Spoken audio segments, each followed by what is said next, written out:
Arkadaşlar selam. Bugün size bahsetmek istediğim konu doğru dikiz aynası ayarı. Birçoğunuzun eminim bu hususta bir fikri vardır. Ama kiminizin doğru, kiminizin yanlıştır. Ufak bir açıklama yapmak gerekirse dikiz aynası kullanımı otomobil kullanırken gerçekten çok önemli bir noktada yer alıyor. Niye diyeceksiniz? Çünkü otomobillerin yapısı gereği kör noktaya çok müsait bir tasarıma sahip. Bu sebepten ötürü dikiz aynalarınızın doğru ayarlanması kazaya sebebiyet vermeme açısından önem arz eden bir konu. O yüzden çok kısa vaktinizi alacağım. Uygularsanız uygulamazsanız bir şey diyemiyorum ne yazık ki. Ama uygulamanız tavsiyemdir. Dikiz aynası kullanımında arkadaşlar dikkat etmeniz gereken en önemli husus dikiz aynasının nereyi gösterdiği. Yani oturduğunuz zaman koltuk pozisyonunuz ayarlı. Kafanızı çevirdiğiniz zaman gördüğünüz açıda arabanın hiçbir aksamını görmemeniz gerekiyor. Yani bazı araçlarda denk geliyorum direksiyona oturduğum zaman. Dikiz aynasının yarısı arabanın iki kapısının arka çamurunu gösteriyor. Yani tamam, aracınızı çok seviyor olabilirsiniz ama dikiz aynasından görmenize gerek yok. Ya kardeşim, ben dikiz aynasına bakınca arabayı görünce çok mutlu oluyorum diye bir mevzu yok. Yani dikiz aynasına bakınca arkadaki gelen aracı göreceksiniz. Kör noktanın mümkün olduğu kadar azaltılmasını sağlamak amacıyla biz bunu bu şekilde ayarlamanızı öneriyoruz.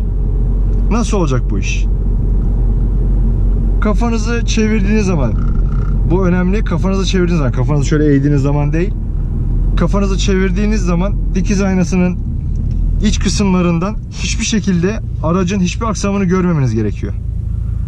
Mümkün olduğu kadar dışarıya gösterecek şekilde ayarlamanız lazım ki mümkün olduğu kadar kör noktaya engel olun. Bunun dışında iç dikiz aynası kullanımında da yine önemli bir nokta, aracın dikiz aynasının merkezine arka camın oturması gerekiyor arkadaşlar. Yani bazen denk geliyorum, yine ben arkada oturduğum zaman önde direksiyondaki arkadaşla göz göze geliyoruz. Yani benim gözümle onun gözünü görmem gerekiyor normal şartlarda. Kiminin saçını görüyorum, kiminin kravatını görüyorum, kolyesini görüyorum. Yani o da yanlış. Dikiz aynasının merkezine, iç dikiz aynasının merkezine aracın arka camının tam olarak oturması gerekiyor arkadaşlar. Bu niye önemli? Az önce de bahsettiğim gibi otomobil tasarımı itibariyle kör noktaya çok müsait.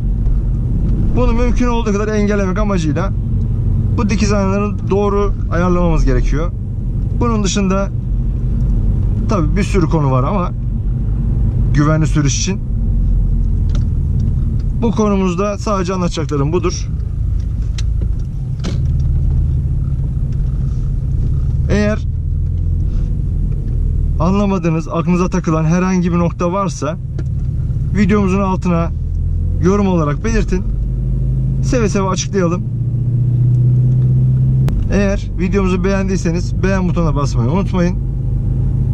Kanalımıza da abone olursanız bize destek olmak amaçlı çok mutlu oluruz.